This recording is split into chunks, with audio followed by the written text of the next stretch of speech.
Okay, Donnie and Danielle, thanks for joining me on the podcast today. It's been an honor to get to know you guys and you be a part of my life. I know a little bit about your story, but I'm excited to hear a lot more of it, and I think that our audience will too.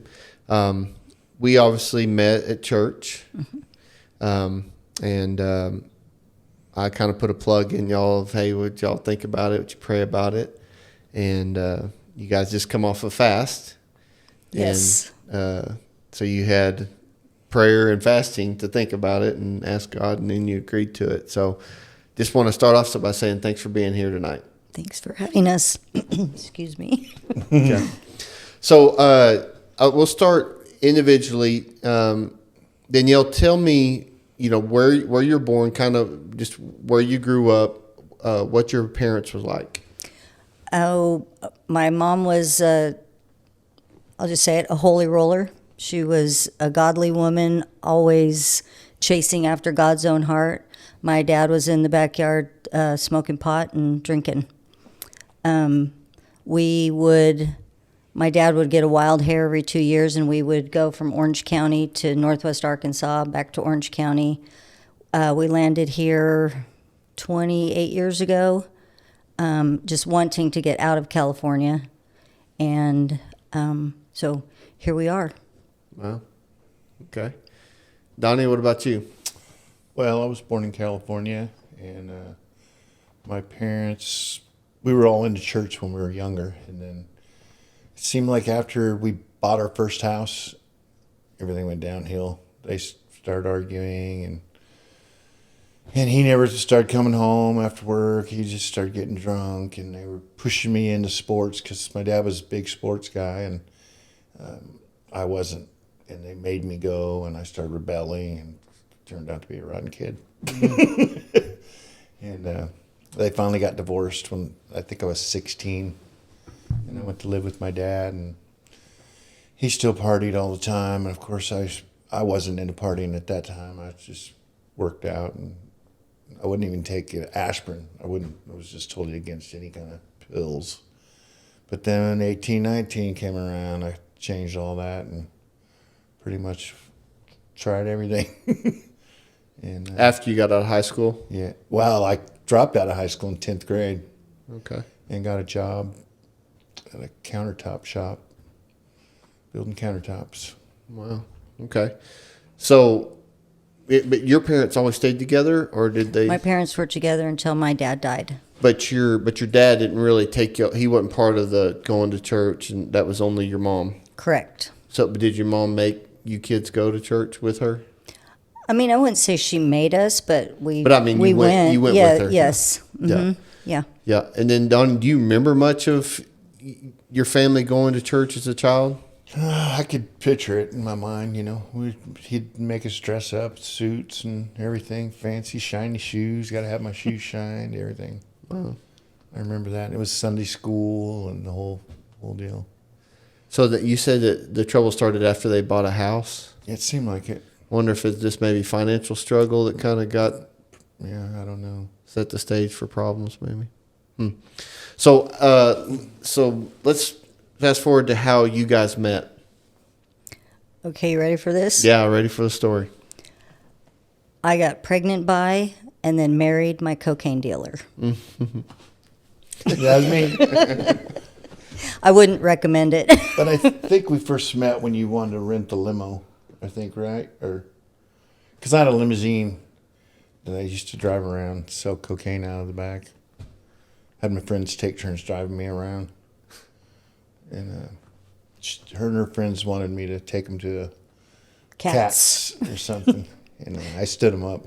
The musical? Yeah, Yes. Yeah. Okay. Uh-huh. I stood them Yeah. up. We got another limo. They got another limo. I didn't really do gigs, I just partied and drove around everywhere. So the getting pregnant, I mean, this is like a one-time thing? And No, after he stood us up on the limo thing, we ended up at a nightclub. a nightclub where we had a mutual friend that was in a band. And I think, yes, my friends and I went over to his house to buy cocaine, and he tells a story that I stayed and never left. That's what I told everybody. She just came over and never left. I did leave. Man, I don't believe it. I think you just never would leave. But I do want to tell this part because I think this is very important. The reason he continued to see me, date me, whatever you want to call it, was because I didn't sleep with him that first night or the second She's night. like the only girl that wouldn't sleep with me. It just confused me. Shocker. Shocker. Yeah. So, Wow. Yeah. So let's back up, Donnie. How did you get into selling cocaine? Well, I started using, and then I couldn't afford it, so I had to start dealing it, and then I started dealing more and more and more. Pretty soon I'm fronting ounces and got quarter pounds laying around, and the guy I got my coke from had a couple limousines, and he's like, put miles on these cars. We gotta get some miles so we can make fake tickets, and show where the money's coming from. So I just drove up and down Pacific Coast Highway, all back and forth all the time. And so that was your office Yeah. for doing your coke deals. Yeah, pretty much. Yeah. Yeah. Wow. Okay. It's crazy. Yeah. So I imagine living in that kind of lifestyle, there's probably a lot of watching your back. I mean, you carrying around a lot of money. And, Well, I was doing steroids too, and working out and running to the gym, and I was really into weightlifting and doing coke and steroids and everything. So I was pretty big at the time, and I used to actually kick doors in with pull guns on people and collect for my guy that I got my stuff from. So yeah, it was pretty wild. yeah, it's crazy. The deeper you get into a hole of sin, like the darker the mind gets, to where kind of value of life goes away.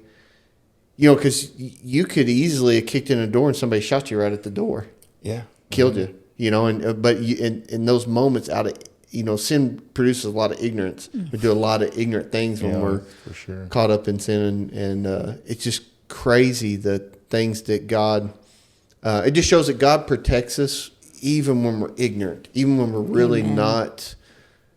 Because I'm sure there's a lot of times, probably even times you don't even realize or remember that decisions you made could have cost you your life, and God just carried you through and protected you even in our own ignorance, because when we live in sin, we start a self-destructive path. Like we're destroying our own lives. Absolutely. Like Satan really don't have to do much. He sits back and just lets us go to work and destroying our life. But that's incredible. So you guys met in really just a world of sin and of just, start having a kid with a cocaine dealer is probably not number one on mom and dad's list. No, and when I found out I was pregnant, I immediately stopped. It was, I was done. And of course, I asked him to stop. He said he would, but there was a lot of behind the back partying going on. Sneaking around. I think I switched to meth after that, after we got married or something. So when you got pregnant, did you guys immediately get married? I mean, did you just decide that you guys were going to get married when you found out you were pregnant? You were pretty I pregnant. didn't want to get married at first. It was. I remember telling him, I'm pregnant. I need you to go away for a couple days and think on this. I'm not trying to pull you into anything. I'm having this baby, but it's not on you, basically. And I think it was the next day he called and he said, let's, I want to do this together. I honestly don't really remember why we didn't get married immediately, but at about 8 months, I got nervous about I'm not married. I need a last name, So at 8 months, we went to the courthouse and got married. Wow. So when you heard that she was pregnant, Donnie, I guess nothing really clicked and like, man, I got to really change and get straight laced. No. You just thought, I just got to figure out some way to live two lives. Yeah. So let's go through, the first couple of years of marriage. What did home life look like? It was pretty miserable. I was trying to keep a home, work, take care of a child. He was running amok. A lot of tears. I remember putting DC in the car at probably 3 o'clock in the morning one night and hunting him down. And it was a big slap in my face that he wasn't coming home. He was doing what he wanted to do, and I could just go home and go to sleep. How long did that take? Or, how long did that go on to where he wasn't really being the husband, the father? He was out running around and you were trying to chase and find him. I mean, did you guys stay together for a while? Did you give up on him and say, you know what, I'm out of here? What? It went on for 22 years. Wow. 22 years of just not getting it together. Mm-hmm. Yeah, and I would go towards the Lord and then fall back away. Her and her mom would send me, to some men's group, some conference or something, and I'd go there for a weekend trip, and I'd come back a holy roller, man. I was fired up for Jesus, and that would go on for a while, and then I would just fall back into doing meth and sneaking around doing it and holding down a job, but still trying to get it for free. So I had to kind of sell it because I didn't like paying for it. So I'd get enough and sell it and then pay for, that'd cover my habit. Do you now that you've been clean for a long time, do you feel like you knew what kept you drawing back? I really don't. Before we started the podcast, you had said that once your parents got divorced, that you really spiraled out of control. Do you feel like that was a big impact on your life? Do you feel like that? Yeah, probably. Yeah, because I liked the being home, the whole family thing, But I don't know. My whole life's been kind of crazy because I was telling you about my reading problem, Yeah. And my family didn't even know I didn't know how to read. And even like at Christmas and birthdays, hey, read the card. And I'd like pretend like I'm reading it. And it would look like could have been funny. So I'd laugh. And I never even knew what it said. You just wouldn't read it out loud. Right. I would just pretend like I read it. I don't even know what it said, Yeah, because you shared with me that you really have struggled learning how to read. Oh, yeah. I just couldn't do it. It's like a different language. And so that was that a big reason that you dropped out of school in 10th grade? Yeah. Just because because they started picking on me and pushing on me, the teachers poking at me and putting me on the spot and trying to force me to do it in front of everybody and embarrass me. So I rebelled and kind of went on my own. He was diagnosed with dyslexia at some age, but of course the resources weren't available back then like they are now. I don't think either of his parents really did much about it, so he was just kind of on his own with that. So, with how you've got 2 kids, DC, and then your daughter, Brittany. How far apart are they? They are 5 days short of 2 years apart. Okay, so about 2 years apart. So you have DC, and when he's about 2 years old, then you have your daughter, and but Donnie's still Sneaking goofing around. Donnie's sneaking around and making me feel like I'm crazy because trying to call him I'm out. confronting the situation, and he's telling me no, I'm not on it. And it was real strange because when he was on it, he was nice. And then when he was off it, he was mean. And it always triggered me the other way. Like, I mean, maybe he was telling the truth that he wasn't using that day but I thought he was using because he was being mean. But it was the opposite. When he was using, he was felt normal. Was nice. I felt normal. I was nice to people. And yeah, it's when I wasn't using it, it was hard to live with. And when your kids were at school activities, were you present, Donnie? Did you feel like you were really present with your kids as they were growing up, like in school? And I don't think about much school things, but I mean, around the house, played with them and did things, and right, didn't I? He was a great dad, terrible husband. I mean, all the neighbors' kids loved me, and I'd teach them how to do woodwork, and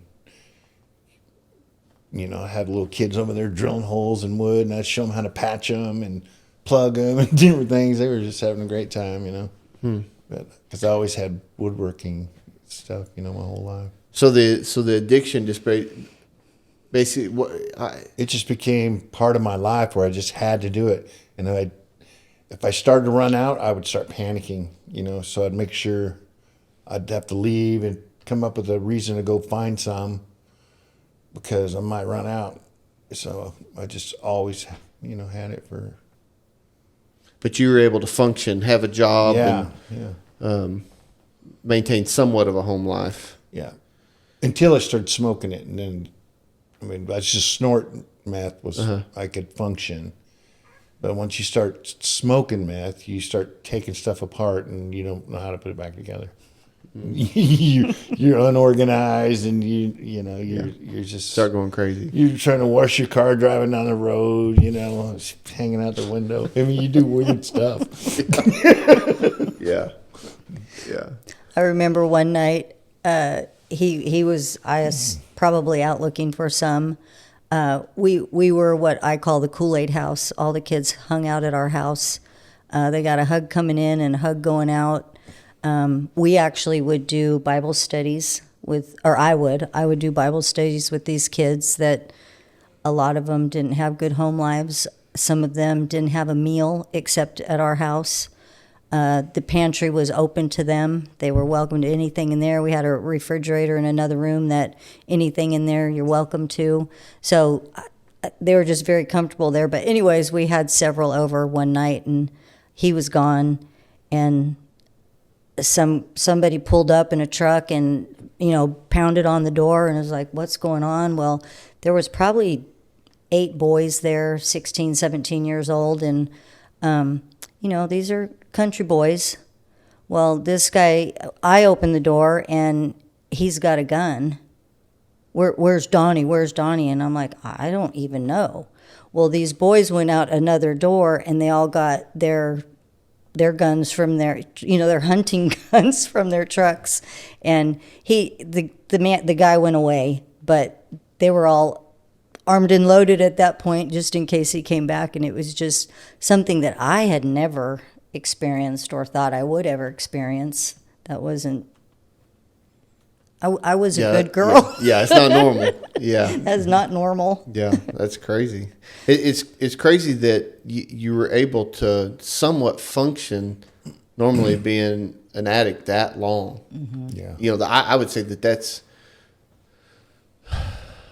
I don't know. I guess it is. I mean, I felt normal when I was on. Yeah. When I was snorting it. I mean, I'd even go to church.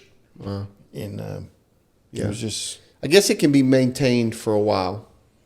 And I guess for different people it's different time. But it seems like unless you get over that addiction, eventually it seems like it always gets out of hand to where you don't have any control over it, to where it gets out of control. But it's just amazing to me, Danielle, that you just stuck it out.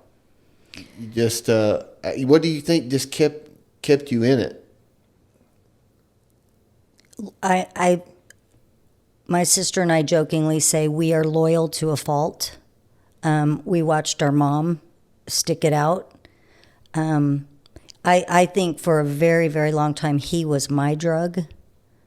I couldn't do without him. I didn't like him, but I was a protector, though. I made her feel safe. Nobody's gonna mess with her. So I was, always beat him up. Yeah. I did until I couldn't anymore, and I don't know if we want to go into the DC's passing yet, but he got way worse after DC died, and I remember him standing over me. I'm 5 foot, he's 6'2", and he's never hit me, but he was standing over me talking at me just from right here. And I thought, boy, if something goes bad, it's going to go real bad, and I'm going to get real hurt. And I just said, you got to go to California. You got to get out of here and figure this out, because I can't do this anymore. Yeah, so, yeah, I think we'll allude into that. So you did lose your son, DC. Yes. But so leading up to that, before you had lost him, Donnie, were you smoking meth at that time? Yeah. Because DC was a young adult when he passed. Right. So was he already out of the house, or was he still living at home? He still living at home. He was just 19. Oh, he was 19. Okay, for some reason I was thinking he was 20s. No, 20-something. just 19. Okay. Yeah.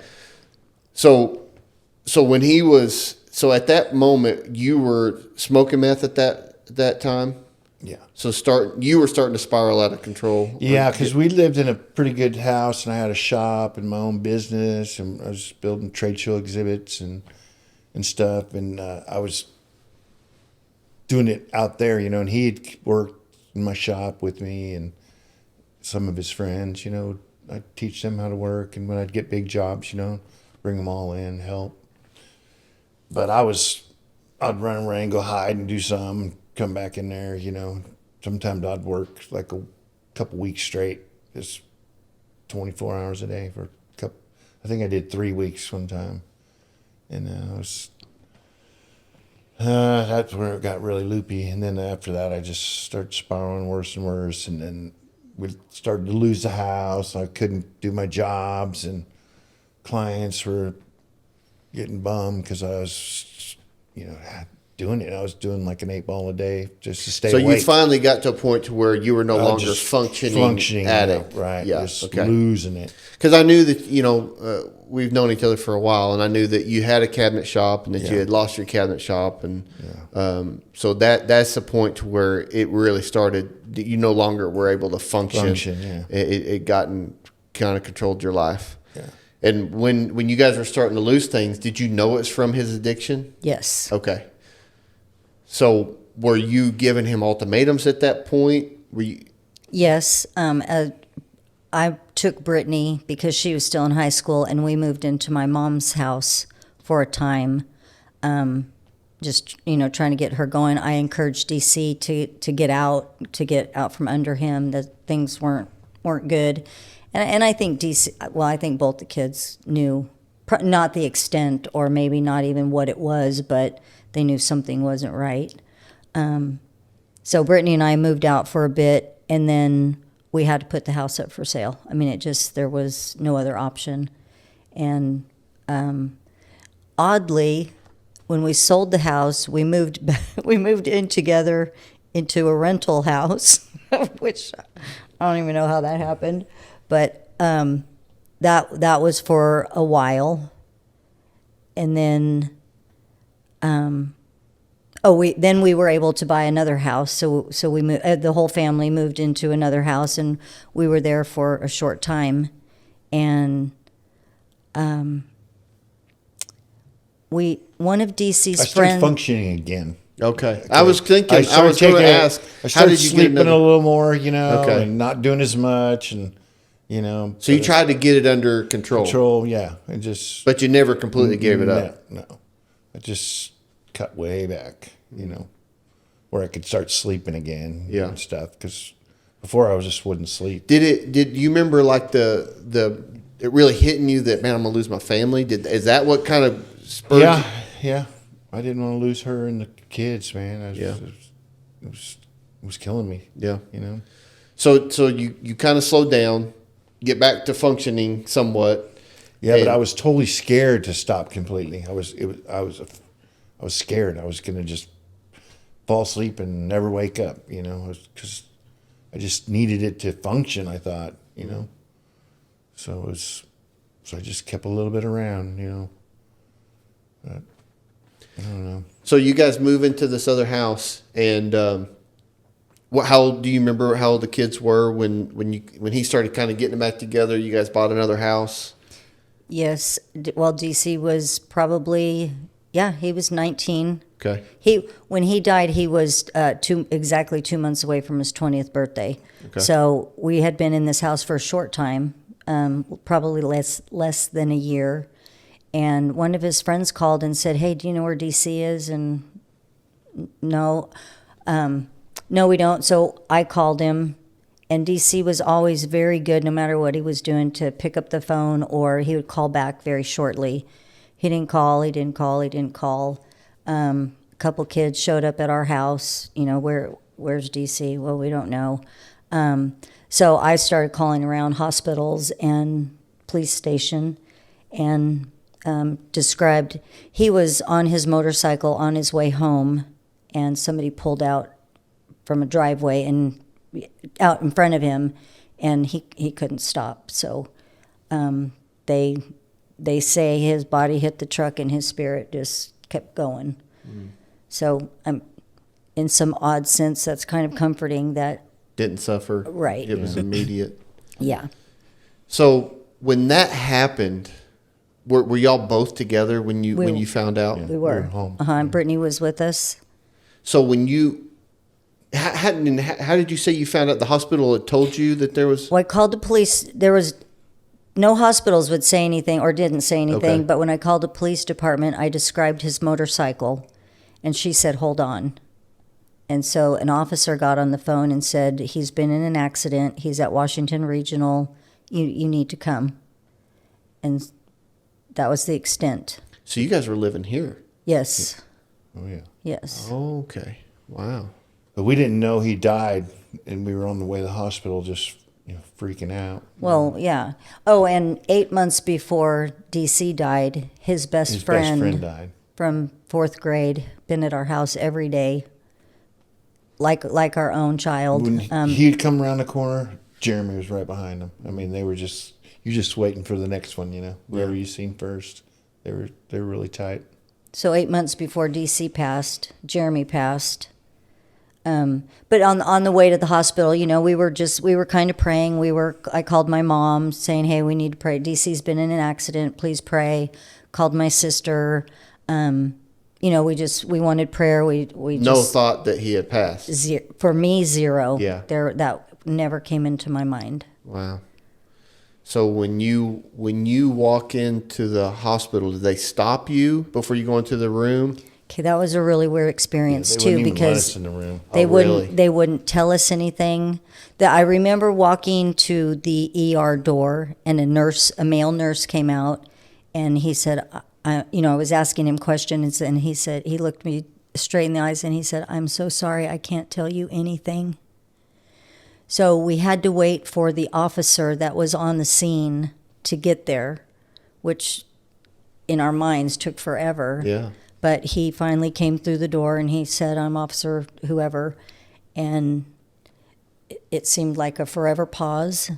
And he said he didn't make it. And I remember just falling to the ground right there. And he was behind me and kind of caught me under my arms. I didn't go all the way down, but they allowed us they told us we didn't want to go into the room where his body was. And I said, I need to see my son. And he was, covered. He had a beautiful smile.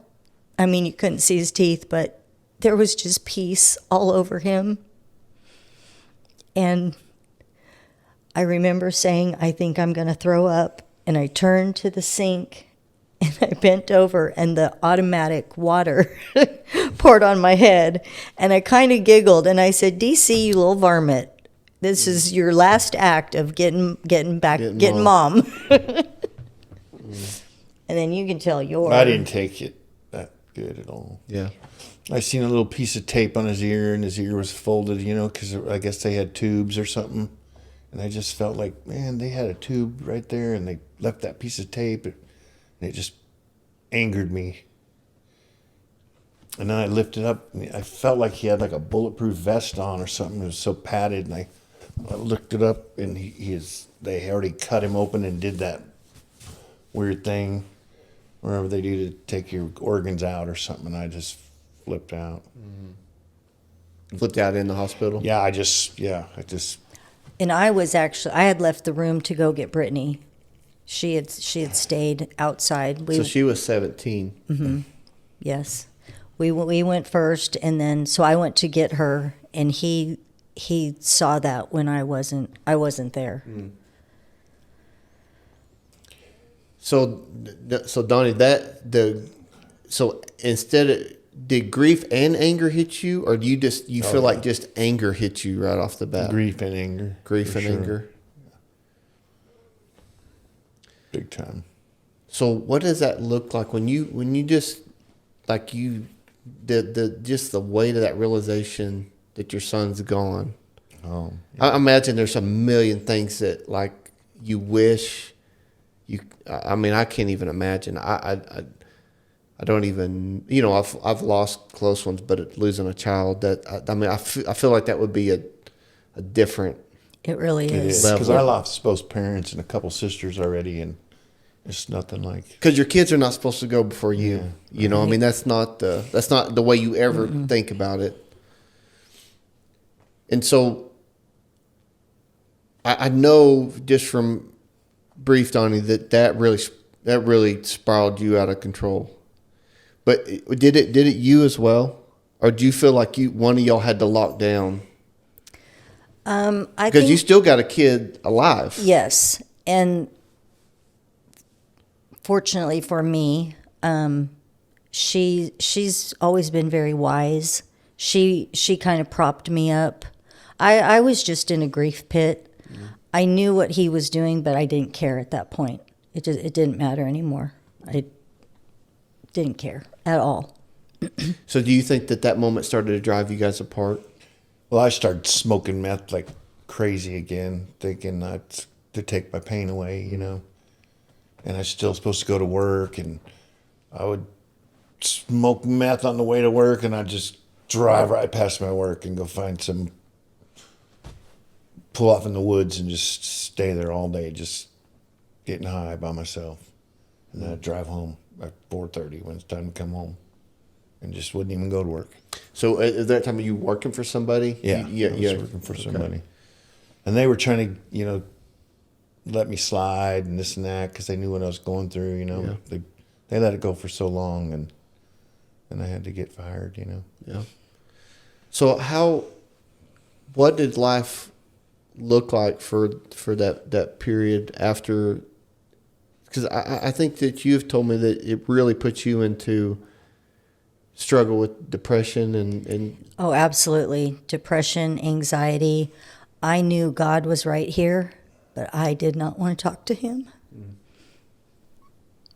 And that's wow. Yeah, and at this point, I don't know how anybody could get through the death of a child without having a relationship with Jesus. At that 2.5 year mark, I went to church, and the message was everything I needed to hear. And I went down to the altar, and I surrendered. It was all I could do. And we were still together. And I'm going to church, he's not. And again, I just didn't care. I was just, it was all I could do to keep my head above water. I went to work every day. That was my saving grace, was I went to work. I even got a second job so I could keep my mind occupied. And then about a year in, that's when he stood over me, and I got fearful that something was going to go real bad. Did the rage start to take over your life? Yeah, because all I can think about is revenge, Yeah. Yeah, and so Donnie, talk about you.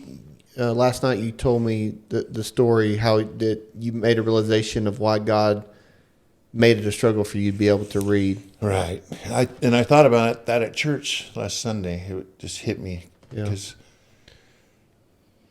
wanting the revenge on that guy and his family. You know, I mean, I wanted to take his whole family out and make him watch. You know, especially his son. You know, I wanted to kidnap him. I mean, that's just crazy, evil thoughts that would run through my brain. You know.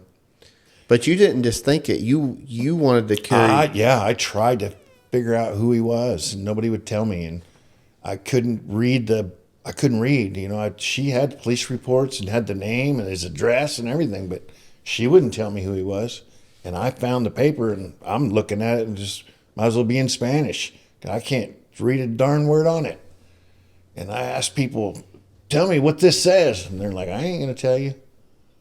Nobody would show me, you know, or tell me. I'm thinking maybe God knew all my life that this was going to happen to me. Maybe that's why he gave me this reading problem, you know. Yeah. So I wouldn't ruin more lives, you know. Yeah. But So, you know, and just getting to know you and knowing that, you know, you guys have taken that scripture and put it to life where God says what Satan meant for evil, God has made for good. Right. And I know that no longer does it, you're not bound by the pain or the suffering. The pain's still there, but it's not that keeps you down. Right. That, you know, debilitates you.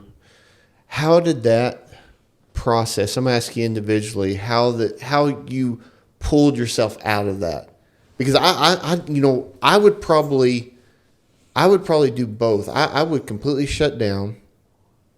I think that vengeance would probably be my first thought, just like that. I mean, I'd be all over the place, you know, and I just couldn't imagine trying to, because every birthday you're reminded. Probably when you know, and I hope this doesn't.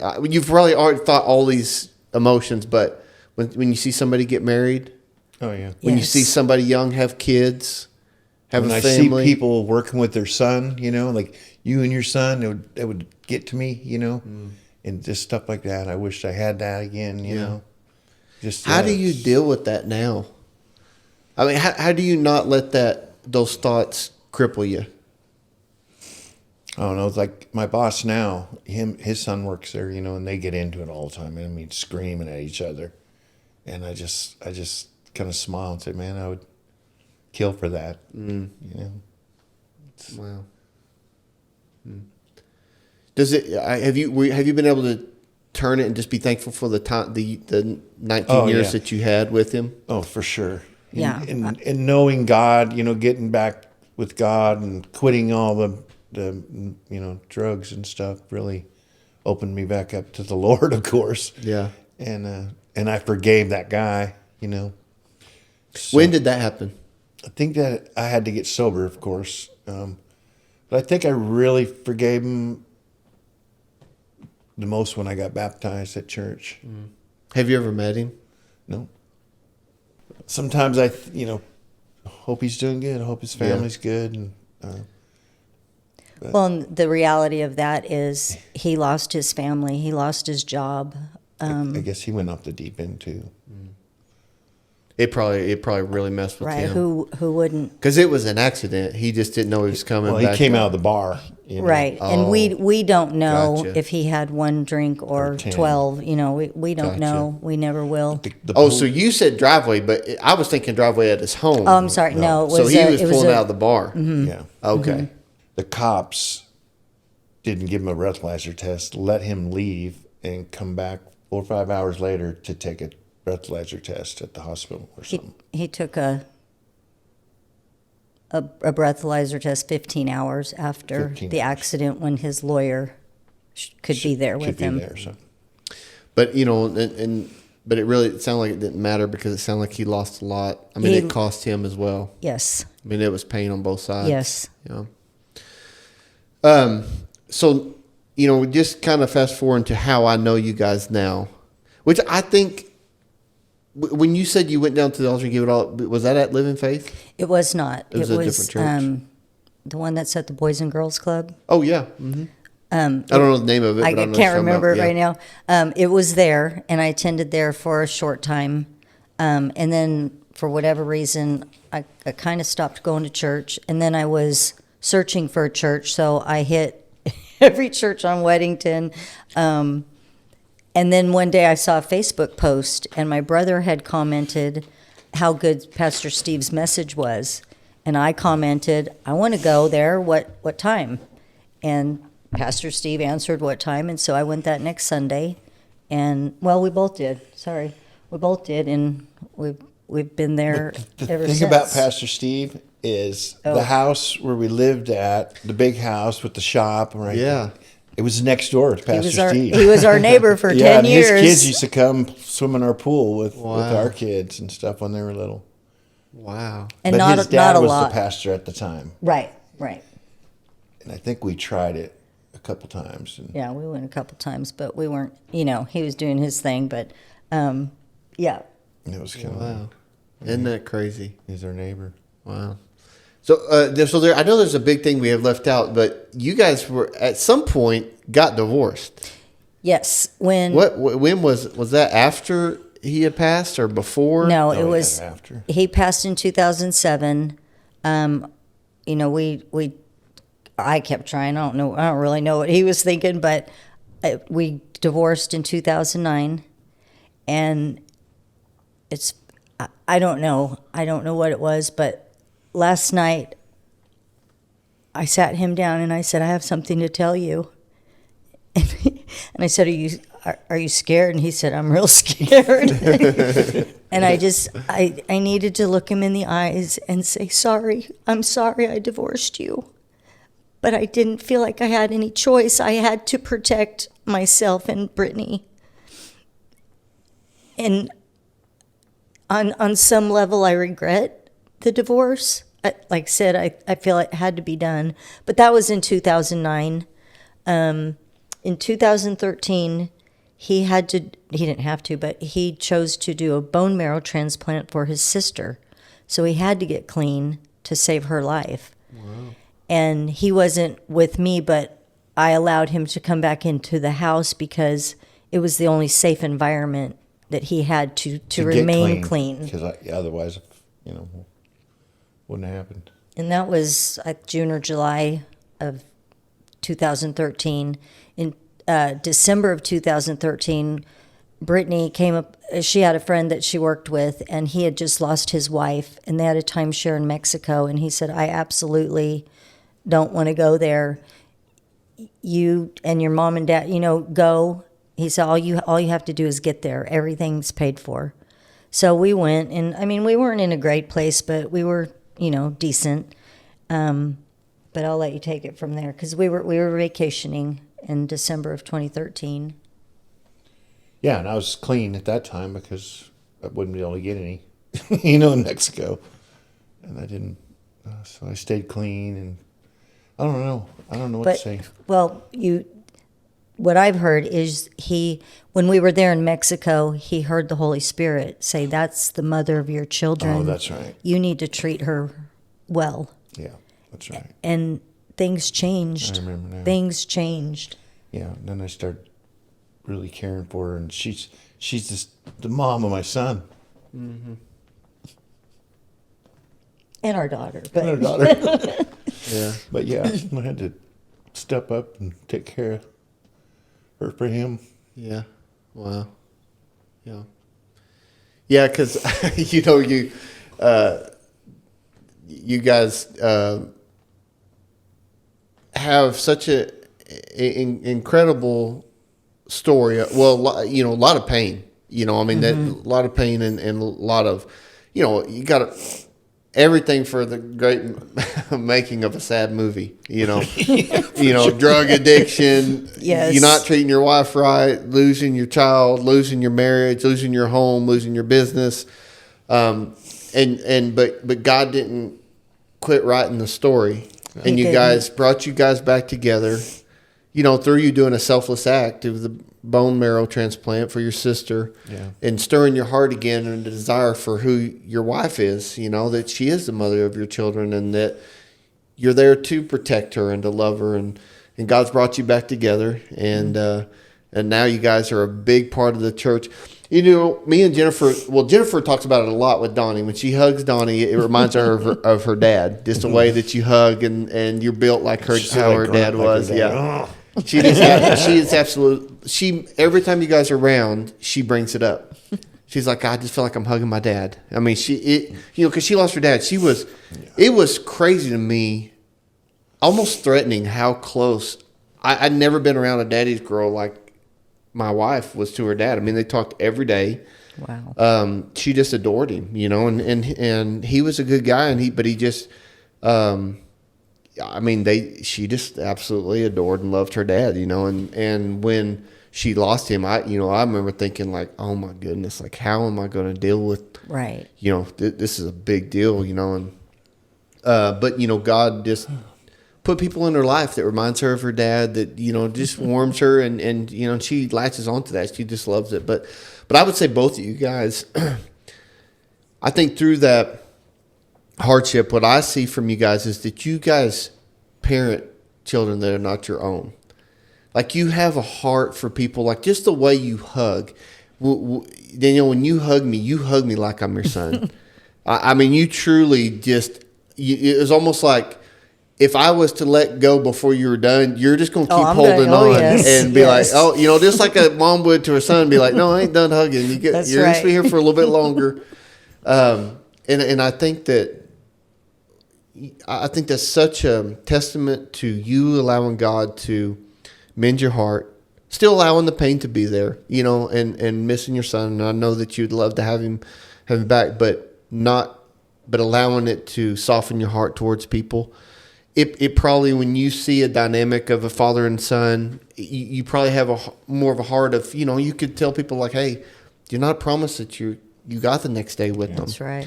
And when you say that, people probably go, wow, man, yeah, because when you say it, that's a heavy statement because Yeah, we've been there. You've been there, and I thank God for people like you that can go through all that pain and struggle and go, you know what, it's not gonna hold me down. I'm gonna allow God to make this good, to show love and kindness and bring awareness of like, hey, just like you kind of talking to me about my oldest son, you're like, hey, you gotta love them. Mm-hmm. Even though they might be getting on your nerves and you're struggling with what decisions to make, you gotta love them and you gotta be there for them and Mm-hmm.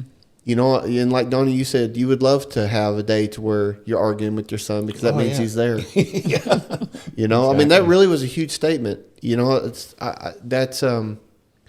something I needed to hear. I mean, even a day to where you're not agreeing and you're not getting along or you're not just exactly on the same page. Yeah. It's still a day you got together. That's right. So I think that's super encouraging. I just want to thank you guys for your story, being willing to share. I know that you were a little nervous, but I think you've done an extraordinary job of telling the story and sharing the personal, extreme personal walk and the struggles that you guys have had. And I think that's more needed, when you remove that mask and, because people now, it's going to be people at church be like, whoa, I had no idea. Right. Yeah, we're like, this is going to be out there. But the reason you can talk about it is because you don't carry that shame. No, you're a different man. That's right. And you're a different woman. Yes. And you see that he's a different man. Yes. You see that she's a different woman, and and so that's like it's like talking about something that was it is no more, as far as who you guys were and how you were living your life.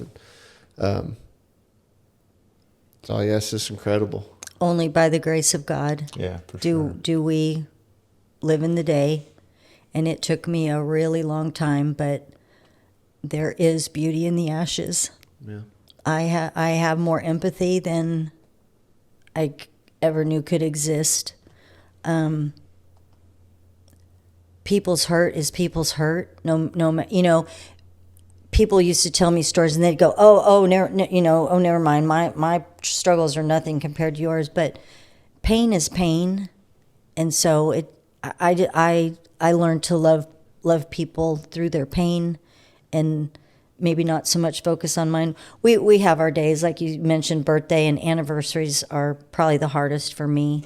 It hits her. It's strange because like a week before, she starts acting different, and I'm like, is this birthday or anniversary coming up? And Yeah, I it's call next it week. I call it falling into the grief pit. Yeah, she just starts changing. And it's so deep and so dark there.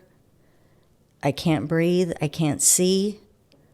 And though I would never wish that kind of pain on anyone, sometimes I would like to pull that out and give it to someone for 10 seconds, just because people don't understand. But I have come to a place where I realize I can be in that pit and not be able to see or breathe, but Jesus is in that pit with me every single time. And I'm so grateful for his presence. And he just sits and he holds me. You know, he's not, come on, snap out of it. Okay, it's time to get up. Let's go. You know, and sometimes it's 3 days that I can't function. Sometimes it's 3 weeks that I can't function. But he's always in there with me. And I'm just so grateful for that. And then the thing with my son is he loved Jesus. And he would talk about Jesus all the time. And they had a relationship. Even though he didn't go to church, I mean, he'd been in and out of church with us, but at the time he wasn't going to church, but he'd be doing something with woodworking or something, and man, I'm struggling, I can't figure it out. Jesus, how do I do this? You're a carpenter, you know. And then it would come to him, and he'd tell me, Dad, I didn't even know how to do it, but I asked Jesus to help me through it, and then he'd get it, you know. So I believe he's in heaven, and if I could have him back right now, I wouldn't ask him to come back. No. Because, you know, he's in the presence of God. Yeah. And I wouldn't ask him to give that up, you know. Yeah. You know, I had this realization when my mom passing is, you know, I feel like sin robbed us of that son and mother relationship, and even with my dad. But, you know, if my mom, and I feel like she did make it right with the Lord, you know, in that last week that she was alive. We talked about it. We had a good talk before she passed. And we talked about Jesus, and, you know, and I said, Mom, you got to just make sure that Jesus Christ is Lord of your life. You know him, you know, and you know, she told me, she said, I'm okay. She knew she was going to die. She knew that her addiction had destroyed her liver. And, but I had this thought, and actually when I was preparing the you know, because I spoke at my mom's funeral, preparing the speech, me and my mom will have eternity together. Yes. To do whatever. Yes. You know, to talk and to just hang out. Like, there is no loss of time, really. When we make it to heaven and we're there with our loved ones, whatever time we lost here on earth doesn't matter, because there is no time in heaven. It's eternity. Yes. You know, and just what a comfort, you know, and I just find comfort in that. When I think about my mom, I'm just like, you know what?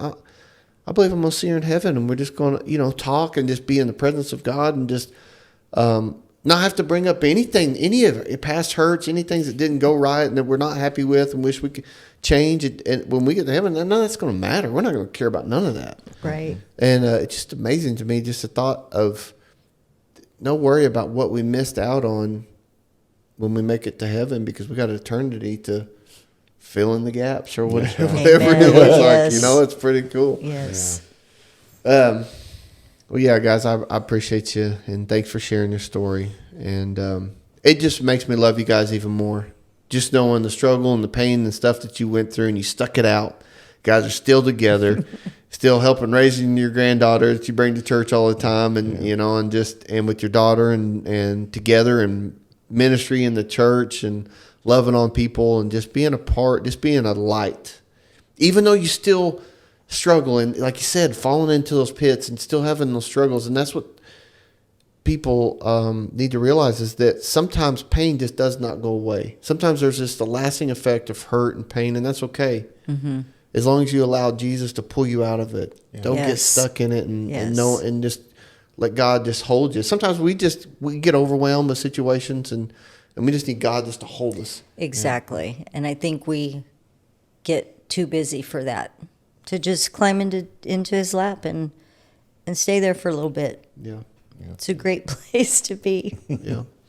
So guys, just within and with their story, I just want to challenge you. If you've been stuck with pain, hurt, something that you've struggled to get over, I hope that their story and just seeing them smile and talk about something that's so extremely painful, but yet sit here and smile and tell about the goodness of God.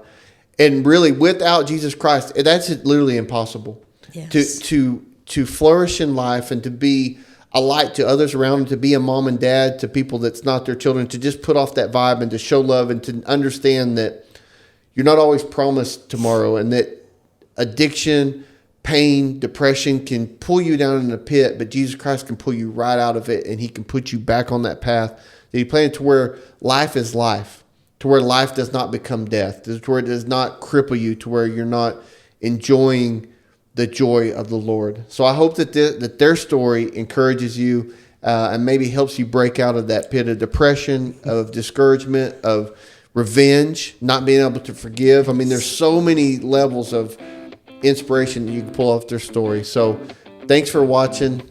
God bless you, and we'll see you next time. Hey guys, thanks for watching Unfathered Fathers, listening to Donnie and Danielle's story. So on our next episode, it's actually 2 parts. We're interviewing David Fox, a good friend of mine. And the first episode is talking about just his childhood and just the things he was around, the environment that he had to escape, allow God to pull him out of, all the stains and all the things that had latched onto him that God had to work through. I think you'll really be blessed by it and encouraged. And remember, as always, the easiest way to become an idiot is to hang out with idiots, and you'll quickly become one. Thanks for watching.